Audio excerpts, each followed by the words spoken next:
आज तुमने किचन को रौनक किस तरह बख्श दी? बस वैसे ही बैठे बैठे कुकिंग करने को दिल चाहा तो। खैर मुझे तुम ये बताओ खाना कैसा बना है? खाना तो वाकई में बहुत मजेदार है। तो फिर ये तय पाया मैं सारा आज में कि आप जो भी काम करती हैं परफेक्ट करती हैं।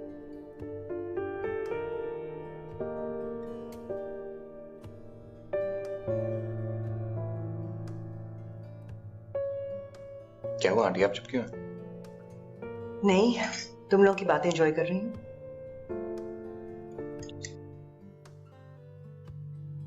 घर में सब खैरियत है ना? हाँ सब ठीक है। खैरियत कैसी है? वो भी ठीक है। उसे लेकर आओ ना। जब से तुम्हारी शादी हुई है तुम कभी उसे लेकर ही नहीं आए। Why don't we have a dinner for them?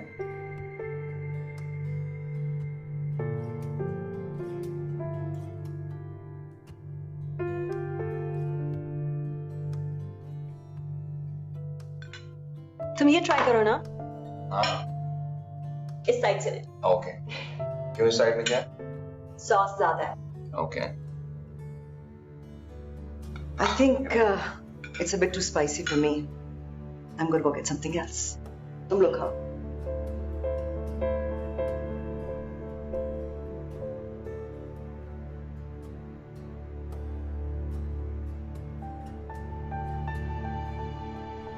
So what do you call this dish? Huh?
मामू आप फिक्र मत करें, मैं टाइम पे लंच कर लूंगी। बल्कि आज तो शायद ममानी घर पे लंच करें। सुबह जब वो जा रही थी कह रही थी कि आज जल्दी आ जाऊंगी।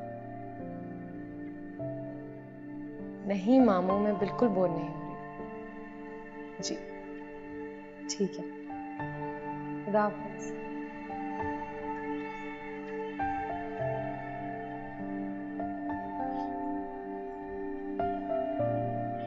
छोटी बीबी, कोई लड़की आपसे मिलने आई है। मुझसे? कौन? अफशीन नाम बता रही है अपना। अफशीन?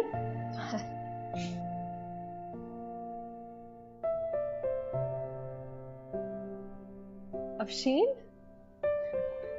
अस्सलाम वालेकुम। कैसी हो? ठीक हो? उफ, मुझे यकीन नहीं आ रहा कि तुम मुझसे मिलने आई हो। मेरे सामने बैठी हुई हो। बस बस रहने दो, ये झूठी मोहब्बतें बाद में जताना। झूठी मोहब्बत? तुम्हें मेरी मोहब्बत पे शक है क्या? तो और क्या, खामोशी से शादी कर ली और अपनी अकलौती सहेली को भी नहीं बताया। वो तो भला हो बतूल आंटी का जिन्होंने मुझे बता दिया, वरना तुम तो मजे से इतनी बड़ी बात को छुपा कर बैठी हुई थी। और फिर कहती है मोहब्बत में शक मत करो। इस तरह की शादियां खामोशी से ही होती हैं अफशीन। क्या हुआ खैरत, तुम ऐसा क्यों कह रही हो? क्या तुम इस शादी से खुश नहीं हो? जब मैंने तुम्हारी शादी के मुतालिक सुना था मैं तो बहुत खुश हुई थी। मेरे लिए खुश मत हो। ये जबरदस्ती की शादी, ये खैरात में मिला हुआ शौहर, ये घर, इनमें से ऐसी कोई चीज नहीं है जिस पे खुशी मनाई जाए। क्या तुम्हारी शादी जबरदस्ती हुई है? लेकिन तुम्हारी अम्मी तो तुम्हारी मर्जी के बगैर। हाँ, मेरी अम्मी ने मुझे पूरी जिंदगी खुददारी के दर्स दिए और जाते जाते मेरे लिए इस जिल्लत वाली जिंदगी का इंतखाब कर गई। क्या तुम्हारा हस्बैंड तुम्हारे साथ सही नहीं है? हस्बैंड? मैं जिस शख्स के काबिल नहीं, लायक नहीं, जो हर एतबार से मुझसे बेहतर हो, मुझे उसकी जिंदगी में जबरदस्ती शामिल कर दिया गया। अफशीन, मैंने कभी भी अपनी हैसियत से ऊंचे ख्वाब नहीं देखे, फिर मेरे हिस्से में ये जिल्लत क्यों? ये सब तुम्हारे शौहर ने तुमसे कहा है? खामोशी की भी एक जुबान होती है ना। मैं दिन और रात, सुबह और शाम इस एहसास के साथ जिंदगी गुजार रही हूं कि यहां किसी को भी मेरी जरूरत नहीं। जब भी मैं अशर के सामने होती हूँ तो ये सोच के शर्म और जिल्लत के साथ अपना सर झुका लेती हूँ कि उसने अपनी मर्जी से मुझसे शादी नहीं की, बल्कि मामू के दबाव में आके की। अरे नहीं, तुम खामखा सेंसिटिव हो रही हो। ये तुम्हारा ख्याल भी तो हो सकता है। ये मेरा ख्याल नहीं है, मैंने देखा है ना, उसकी आंखों में मैं अपने लिए बेजारी देखती हूँ, नफरत देखती हूँ। उसकी बीवी नहीं, सिर्फ एक मजबूरी।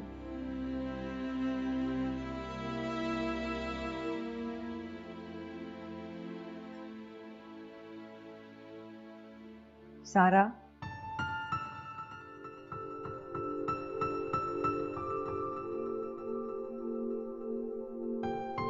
क्या बात है?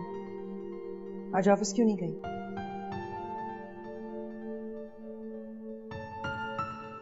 अब क्या हो गया है? क्यों मूड ऑफ है? आपके जो दिल में आता है आप कह देती हैं ना। आप जानती हैं कि अशर खिरत के जिक्र पे कितना चिढ़ता है, फिर भी आपने कल रात डाइनिंग टेबल पे जानबूझकर उसका जिक्र निकाला, फिर उसके बाद उल्टी सीधी बातें करके डिनर छोड़कर आ गई। आप जानती हैं अशर आपके जाने के बाद मुझसे क्या कह रहा था? कि शायद मेरा और तुम्हारा मिलना जरीना आंटी को पसंद नहीं। आखिर आप चाहती क्या हैं? मैं सिर्फ तुम्हारा भला चाहती हूँ सारा। You're all I have. तुम मेरी इकलौती बेटी हो और मैं तुम्हें गलत रास्तों में चलते हुए नहीं देख सकती। मैं तुम्हें गलत राह पे चलने से रोकना चाहती हूँ। मामा, अगर आप वाकई मेरा भला चाहती हैं ना, तो जो मैं कर रही हूँ मुझे करने दीजिए। प्लीज मेरे रास्ते में मत आए।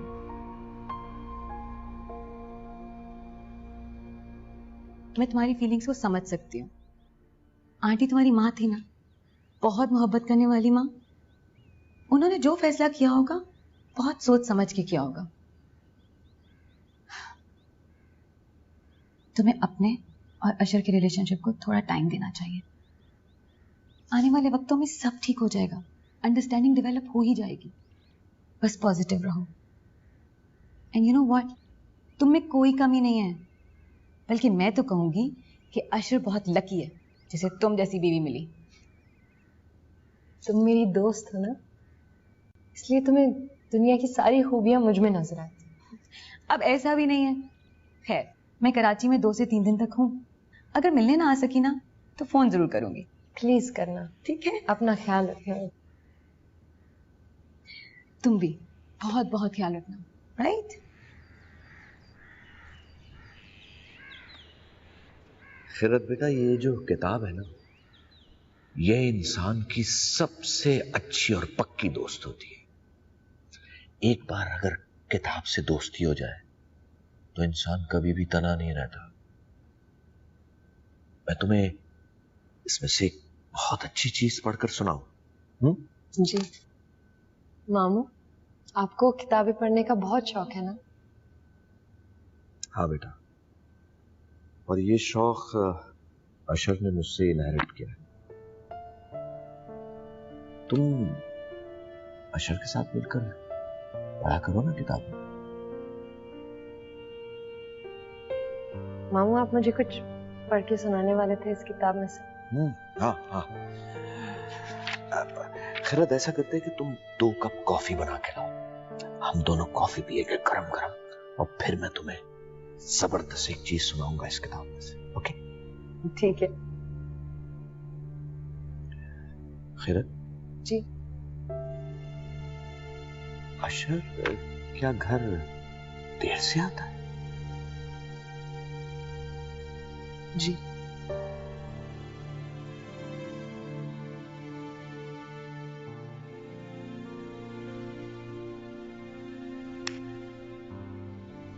क्या हुआ है? कुछ नहीं। कुछ तो है, परेशान लग रहे हैं। खैरियत? पता नहीं फरीदा, मुझे आजकल सिर्फ एक ही एहसास रहता है कि मैंने अशर और खैरत की शादी कराकर बहुत बड़ी गलती की। आप क्या इसलिए परेशान है कि अशर रोज देर से घर आने लगा है? तो क्या हुआ? मसरूफ होगा, काम होगा उसे। वैसे भी तो आप खैरत का कितना ख्याल रखते हैं। अगर ईमानदारी से मैं इन सब चीजों का तजिया करूं ना, तो अशर का रवैया बिल्कुल दुरुस्त है। मैंने ये फैसला थोपा था उस पर।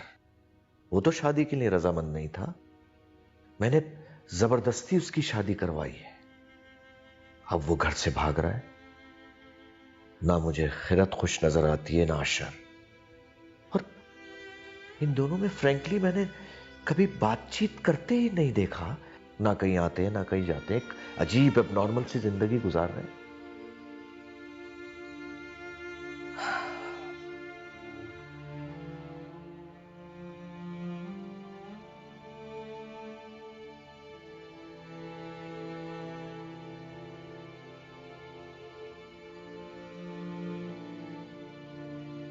आप फिक्र मत करें, सब कुछ ठीक हो जाएगा।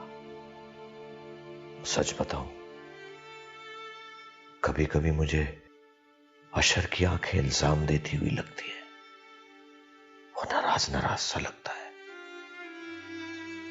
अब तो शर्मिंदगी सी होती है उसके सामने मुझे। कैसी बातें कर रहे हैं आप बसीरत? आप ही का बेटा है, आप ही की तरह रिश्ते निभाना जानता है, और वो ये रिश्ता भी निभाएगा। बात फकत रिश्ता निभाने की नहीं है फरीदा। अशर मेरा बेटा है, और मैं ये कभी नहीं चाहूंगा कि वो मसलहत के तहत ये रिश्ता निभाए। मैं चाहता हूं कि वो खुशी खुशी इस रिश्ते को अपनाए। खुदा गवाह है, अशर की खुशी मेरे लिए सबसे ज्यादा अहम है।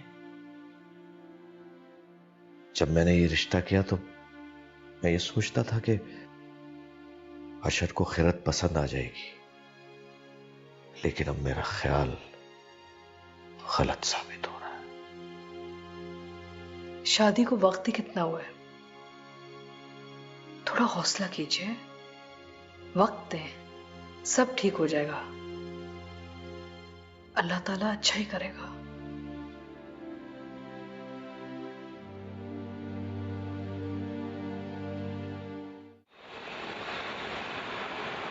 अच्छा, तो मम्मी की बातों का बुरा नहीं मानना। मुझे प्रोटेक्ट करने के चक्कर में पता नहीं क्या क्या बोल जाती हैं।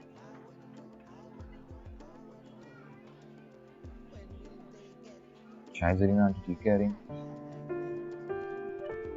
शायद तुम्हारा और मेरा मिलना मुनासिब नहीं।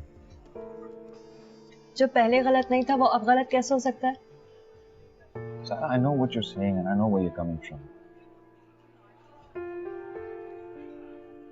लेकिन अब मैं शादीशुदा हूं और शायद इसी वजह से वो ये सब कुछ कह रही है।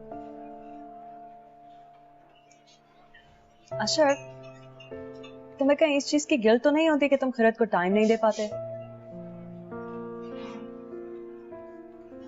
तुम उसके साथ वक्त गुजारो, खैरत के और अपने रिश्ते को निभाओ, पर प्लीज फॉर गॉड्स सेक अपनी शादी और हमारी दोस्ती को अलग अलग रहने दो।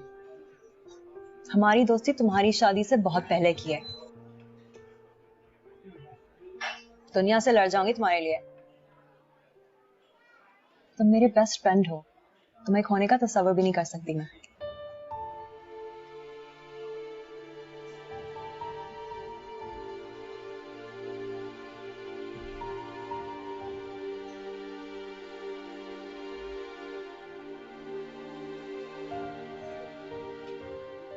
क्या सोच रहे हो? कहाँ घूम गए?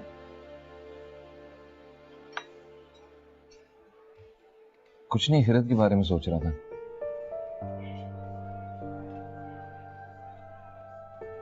कभी कभी मुझे लगता है जैसे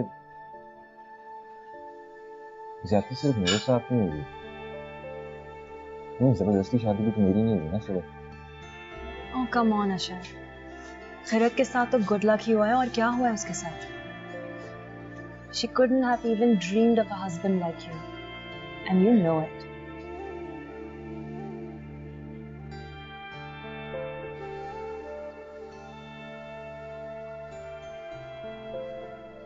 अशर के साथ ज्यादती हुई है मामा। अम्मी ने मेरे साथ और आपने अपने बेटे के साथ बिल्कुल भी अच्छा नहीं किया।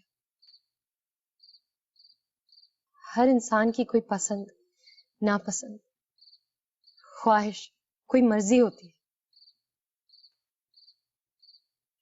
कहीं से किसी लड़की को उठाकर किसी के सर पे मुसल्लत कर दिया जाए और बोला जाए लो ये तुम्हारी बीवी है। ये कहाँ का इंसाफ है मामू? बेटा, मैं अशर की नहीं तुम्हारी बात कर रहा हूं। मुझे लगता है कि तुम इस रिश्ते से खुश नहीं। मैं इस रिश्ते से खुश नहीं हूं मामा। मैं इस रिश्ते से खुश कैसे हो सकती हूँ? अम्मी ने मेरे साथ बिल्कुल भी अच्छा नहीं किया और आपने उनकी बात मान के अच्छा नहीं किया। क्या मैं आपकी भांजी बनकर इस घर में नहीं रह सकती थी? क्या मुझे आपकी बहू बनना जरूरी था? आप एक मामू की हैसियत से भी तो मेरी सरपरस्ती कर सकते थे। फिर ये जबरदस्ती का रिश्ता क्यों? मुझे बिल्कुल भी अच्छा नहीं लगता मामू कि मुझे किसी की जिंदगी में जबरदस्ती शामिल कर दिया गया है, किसी के सर पे मुसल्लत कर दिया गया है। मैं बिन बुलाए कभी किसी के घर नहीं गई और आज किसी की जिंदगी में घुस गई। मुझे बहुत इंसल्ट फील होती है मामू। अशर आपकी वजह से, आपकी खातिर इस जबरदस्ती के रिश्ते को खुश उसलूबी से निभा रहा है, मगर मेरा फख्र, मेरी ईगो टूट चुकी है। ये सोचकर कि मेरी यहां किसी को भी जरूरत नहीं। मुझे अपने लिए कोई अमीर और कबीर शौहर नहीं चाहिए था मामू, सिर्फ इज्जत चाहिए थी।